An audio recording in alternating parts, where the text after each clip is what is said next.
Hey there, welcome to the Movie Review Mom YouTube channel. Thanks for spending a few minutes with me while I tell you about movies. My goal is to give you the heads up on filmmaking quality and content so that you can decide whether or not you want to spend time or money or both sometimes watching a particular film. So the movie I'm reviewing today is called ClearMind. This dark comedy thriller is now playing on sites like Amazon and Tubi TV. Say that 10 times fast. The movie is rated R and is an hour and 25 minutes. My overall movie review mom grade is a B plus. I actually got a kick out of this in a weird way. First, let me give you an overview in a nutshell, and then I'll point out things I liked, things I didn't like, tips for parents, themes worth talking about, funny lines, interesting lines, and recommendations for other films that I instantly thought of while I was watching this one that you might also really like. So, in a nutshell, this psychological thriller is about a woman who uses her virtual reality therapy to exact revenge on her former friends. The film was directed by Rebecca Escrees, maybe Escrees. Hopefully, I pronounced her name correctly, one of those ways. One of the characters in the movie is played by the writer of the screenplay, Sienna Kofod. Kofod? I'm I apologize. I'm slaughtering these names. I'm doing my best though. Anyway, she also co-produced the film. So let me give you some tips for parents. The movie is rated R. There is profanity, including quite a few F-bombs. I think kids are mostly going to be bored, but if they do watch it, they're going to see lots of bloody murders and violence. There's also talk of death of a loved one. Some of the themes are death and loss, mourning and grief, revenge, virtual reality, therapy and pseudoscience, and parenthood. Well, and friendship too. I'll throw that one in there. Now, here are some of the things that I really liked about this film. First of all, it's an indie film that features a cast that has a lot of actors in it that you might not recognize, other than a few faces. It includes Sienna, I apologize, Kofod, Rebecca Kreskoff, Alec Mapa, Kadeem Hardison, and many more. And they all did actually a really good job. All of the characters are clearly defined and pretty entertaining. I was interested to see what role virtual reality would play in this movie. Because I have four sons, naturally, we have a bunch of virtual reality systems. My kids play a lot of the VR games and they like to hang out with each other now that they live apart from one another. But I like to use it for exercise. And you don't have to understand how VR works to actually get a kick out of this movie. But for exercise, I don't know if you play any of the VR games, but it's really fun. And I work up a sweat every time. I think my favorite so far is Beat Saber, which is kind of a basic on VR. But I've added the Queen soundtrack to Beat Saber, and it's awesome. And I get really good exercise out of it. Some of the dialogue is amusing. And I love that you can't tell what was reality and what was virtual reality in quite a few scenes, especially at the ending. There is some ambiguity in the end. And I always enjoy that because it gets people talking and thinking what happened next. Now, there were just a few things that I didn't like about this film. It is a low budget movie, but I think that they still got the point across for sure, and it didn't affect the quality per se.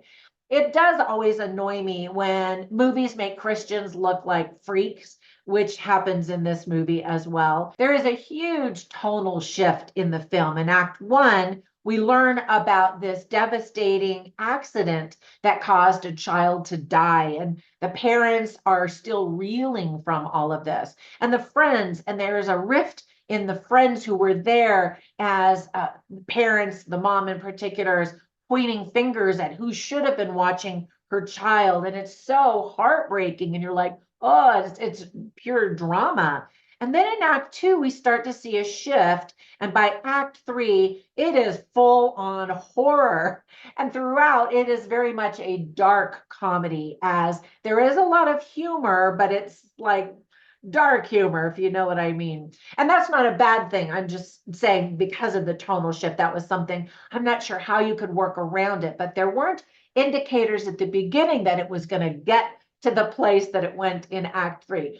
And by the way, I hadn't seen the trailer. I rarely watch the trailers anymore. I just dive in and start watching the movie without knowing really what the plot is or any of the big highlights or anything like that. So those were my first impressions for sure. Now, while I watch movies, I always take notes, and I have them all on my written review at moviereviewmom.com, so you can see them all there. But I'll share some of them with you right now. I write down funny lines and interesting lines simply so that you can get a taste and feel for the dialogue and the script writing quality. So here are some of the funny lines. So one of the characters named David is played by Matt Peters, and they're sitting around the lake, and he's having a conversation with a group of people, and Shauna, again, I don't know how to pronounce her name because it's spelled Seana. So it could be Sina, Siana, Shauna. Anyway, her. He says, how about another 6-pack? Because one is never enough. And she says, oh, good, my sponsor is here. Obviously, that conversation takes place because there's some drunken behavior that's starting to happen in this group of adults. Another funny comment is when David, again, played by Matt Peters, says, as he's talking to another man, married men live longer. And then Kadeem Harrison says, his character says, happily? But it is a fact, married men actually do live longer. And some people have supposed that it's because the women are more aware of going to visit the doctor and there's something on your back that you need to have checked out. And, they keep the men living longer and they feed them. And now that is definitely not the case in every marriage. But I mean, that's sort of what social scientists are saying up until this point. We'll see, because our society and our culture are changing a lot. So we'll see if that statistic stays true. Anyway, I thought that was kind of funny. So there's another conversation between Jen Lyon's character. Why can't I pronounce any of the names of this cast? I apologize if any of you are watching. Anyway, I loved her character. She was a lot of fun, and she just, the actress did such a great job in this role. Anyway, she is a therapist and sort of a therapist. She's trying to help this mother deal with the loss of her child that had died. Anyway, and she says, memory is the enemy. And that line is actually stated several times in the film. And I thought that was really interesting. It definitely can be if you're living in the past and you cannot move forward. You can't even live in the present, let alone imagine a future. So I thought that was interesting. However, memory also can be a great comfort as you're thinking about good things and sweet things and, whatever, that kind of stuff. And then another line spoken by the mother, whose name is Nora, she's played by Rebecca Kreskoff. She says, you can't use old wood to build a new nest. And that line is repeated several times as well. And I think it's a really interesting line. If you want to build something new, you can't use the same old habits. You can't, unless they were good habits, I suppose. But, you've got to start fresh, move and create new habits, new routines, new rituals, for example, to create the new person that you want to be. Now, in her case, it's not a good saying because of how she chooses to act on that. Now, while I was watching this, I instantly thought of 3 movies that I wanted to tell you about. The first one is called Dream Scenario, and it's just, again, a dark comedy. And this one stars Nicolas Cage, and it's very quirky and interesting.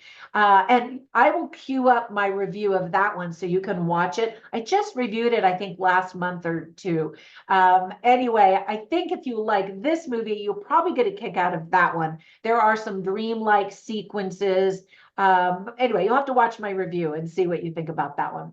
Another one I thought of is called Ready Player One. Now, it is totally different than this movie. It is about video gaming and, the VR headsets and all of that. And so because VR does play a role in this movie, I thought of that one. And while my kids are gamers, and I have two sons in the video game industry, one is a professional 3D animation artist. He does computer rigs and all this really cool stuff that I could never do.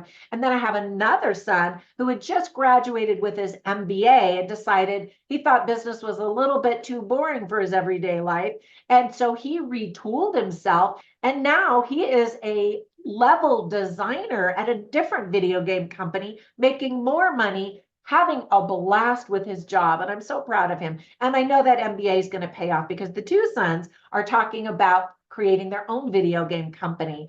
And they've already put out their first video game. It was just a little kind of a sampler to get some practice. And they've got another couple that are getting close to being done. And once it actually launches, I'll let you know the name and you can go and, give them thumbs up and like them and all that kind of stuff. But anyway, and then the last movie I wanted to tell you about is called Don't Worry, Darling. Now, this one came out last year and is also very interesting, dreamlike, not necessarily, well, there is some technology, sort of VR stuff involved. I don't want to give any spoilers away, but that one is similar. And I think you might enjoy that if you like this one. Not as much comedy. It is definitely more drama, but it also has some interesting, similar questions that it poses, both in the story and through the director's presentation of the story.